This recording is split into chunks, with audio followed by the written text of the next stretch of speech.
Hello, everybody. It's Jason. And it's Marnie. And again, we have special guests with us today, Elder Kathy and Elder Tim, who are wonderful ambassadors to our schools and who really bring a perspective of knowledge, but also just a really calm sense of who we are as people. So we're so glad that you're able to join us again. Thank you so much for sharing your knowledge with us again today. So you have a story to tell us. Well, I think first I have a picture to share, but I want to acknowledge that Julianne Buckle, the vice principal from Pleasant Hill, she came over a few days ago, and she brought us a gift of tobacco from all of our community to ask us to share the knowledge that we have. So just so that young people know that that's how we do things. When we share that tobacco, we're making that relationship with one another, that you become all of our children and our grandchildren, and we want to share this knowledge with you. So what I brought today was a picture of rainbow. I think Jason has the picture. Maybe he could put it up and show the picture. Yeah. Yeah. Now, when you look at the rainbow, you are always looking from your perspective. To me, it always looks like we're driving right towards the end of the rainbow, but we never get there. We just keep driving and driving, and it seems like the end of the rainbow moves further and further away from us. That's our perspective. And so when we finally got to the place where we were able to see the whole entire rainbow going from one end of the earth to the other end of the earth, then it made me think about the medicine wheel. So also today I brought one of Tim's necklaces that shows the medicine wheel. And if you look at it, this top part right here, this is like the rainbow. This line that goes across, this is like the horizon. And the horizon is, as you look out, you see where the sky meets the earth. That's what we call the horizon. And so this part up here is where the rainbow is going across. And this part underneath here, all this represents the earth. All the dirt that's in there, all the plants and animals that live within that dirt, and all the things that are further underneath the crust of the earth that we live on. And when we look at this, and all medicine wheels represent that we're right here in the middle as people. Each of us is in the middle. So I'm in the middle of my medicine wheel. Tim, he's in the middle of his medicine wheel. You guys, you're in the middle of your medicine wheel. So as we look out from there, we each have a different perspective. And because we're in the middle, we have power over our perspective. So sometimes we look out and maybe we say, oh, things are so bad. It's ugly here. I don't like it here. I want to go someplace else. When you go someplace else, you'll still be in your own medicine wheel. You'll still be in there, and you'll still be seeing things the exact same way. So what I want to remind everybody of today is that we have the power of our own perspective.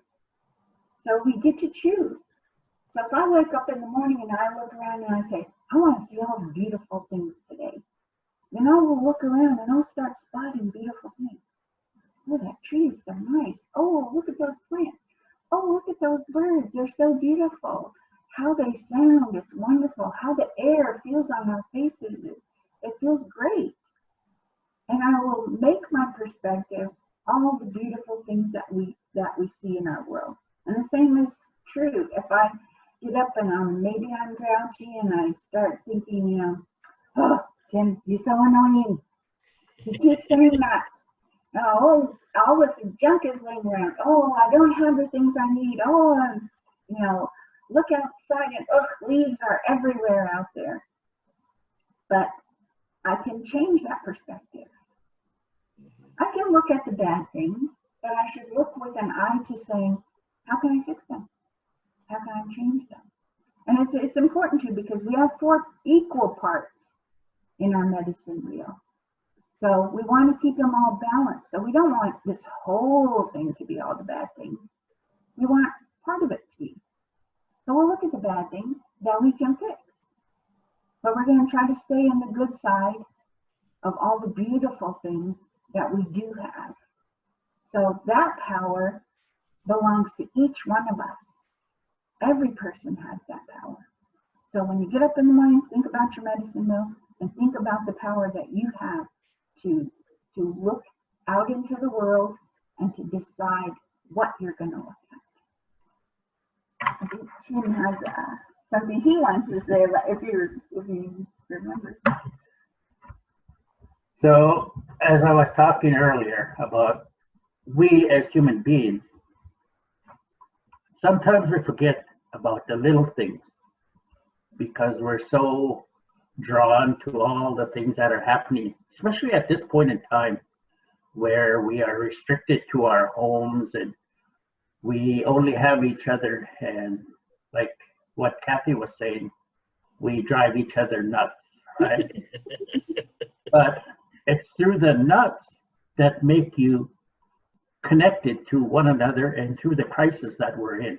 So every day is a new day. Every day is not the same because you always have something to do.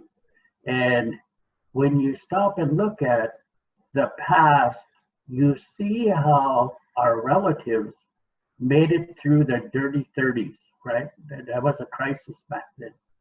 And you could see when they made it through smallpox. We had epidemics, and this is just another one of them, but it's a new one where the air is sick. So the only safe place is inside. So if we take it upon ourselves to smudge our homes and smudge ourselves every day, then medicine that is in the plant of the sage is going to help us to alleviate some of the problems and stress that we face in our everyday go about business way, right? So that's why the medicine wheel is one of the things that we always fall back upon in a time of crisis, right?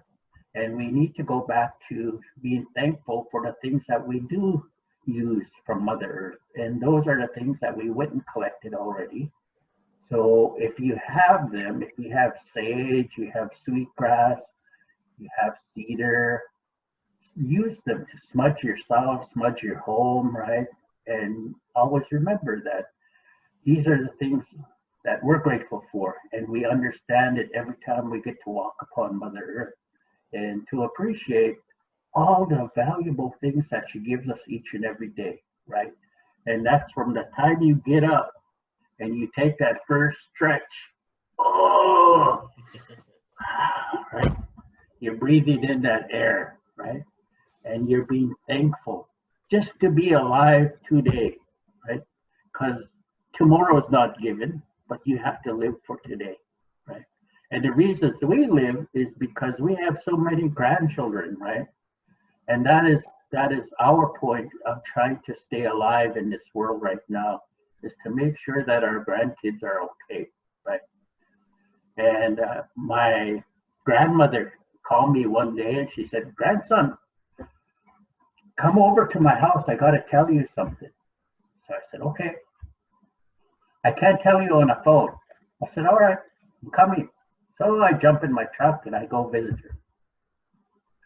She makes me sit down and then she gives me tea. And she said, "You know," she said, "last night in my dream, your grandpa came." I said, "Oh." She said, "Yeah, I could hear that horses, they were coming." She said, "They were coming in my dream. They were coming." She said, "I could hear them bells ringing on the side of the horse." She said, "It's coming." I looked, he was sitting in the middle. She said, "He was coming." So she said, I waited till he got there. So he come there in his wagon, he got off. He started walking up to the door. She said, and I opened the door and I met him. And I asked him, "What do you want?" He said, "I come for you." And she said, I'm not ready to go yet. You left me a long time ago to take care of my grandchildren, and I'm still looking after them. When I'm ready, then you could come, she said. And you know, about 6 years ago, that happened. Right? She left. So that's when we knew that our grandfather finally came after her. But she made sure all of us, we were okay. And so that's what we need to do. We need to make sure that all of the students are okay. I always look at them as my own grandchildren, right? And I hope that, and I pray each and every day that they're taken care of and all their needs are taken care of. So that's what we need to do for one another, is to always stand by each other and help each other out in that way through that story. You know, I really love that circle image, right? And we're not talking about a bubble, right? We're talking about a circle, and how that circle interconnects us. Like Tim said, it connects us with each other. And you're right. I think that's just a really such an important message at this time, that we are so interconnected with each other, and taking care of ourselves also means taking care of other people and the people around us. And yeah, and how that is as much as important as anything we're doing right now. I think that's wonderful. Yeah, I'm still very emotional. We had a conversation before we started taping officially for our segment today, and they both brought me to tears. I'm still very emotional, but I don't even know if I can talk, actually. I think I'm going to turn into an ugly cry, but it just really touched me about the circle and the perspective and just the connection, and just the need to show gratitude and all of those things in taking care of each other, I think is so important. And I'm so grateful for you sharing with us today. I always feel so much better after I've spoken to you, and I miss seeing your faces at Pleasant Hill in the hallways, and I can't wait for that to happen again. So, but I'm going to try and stay in the moment every morning and maintain sort of looking at the things that I need to be grateful for, and not focusing my day on the things that are more difficult. So thank you. Yeah, thank you very much. Very much. You're welcome. Any final words, or you give us enough wisdom to think about now? Yeah. Well, I just want to say again, last time we came on, I talked about, sometimes I feel like crying. Yeah. Sometimes I feel like crying, and that's just how it is now. There are lots of things that we don't know. We don't know how they're going to be, and it kind of unbalances us. So sometimes we do feel like crying, and I think Marty feels like crying. I hope for a good, happy reason. Yeah, I'm really touched, so thank you. And that tells us that crying isn't really, it's not just a bad thing. Sometimes happiness and crying, they're just all mixed together. And I think about that too. I think about when we'll be back in the schools, and when we'll be doing the things that we used to do, and how much fun we used to have. We'll have that again. I know that we'll have that again. Mm-hmm. And so until then, we'll just keep good care of each other. And if somebody is in need of help, there are ways for you to reach out and get in touch with somebody that can help you. Maybe it's one of us. So just always be together and help one another. We are not far from the phone. Phone's right here. There you go. Well, and we feel very grateful. I'll give you permission now. All right. Well, that's good. We feel very grateful to have you come on with us, if that can be weekly, and share with us your knowledge, because it's so invaluable to all of us, and we just appreciate you both so very much. So thank you. Yeah. Thank you very much. You're welcome. You're welcome. Have a great day. Okay. Bye-bye, everybody. See ya.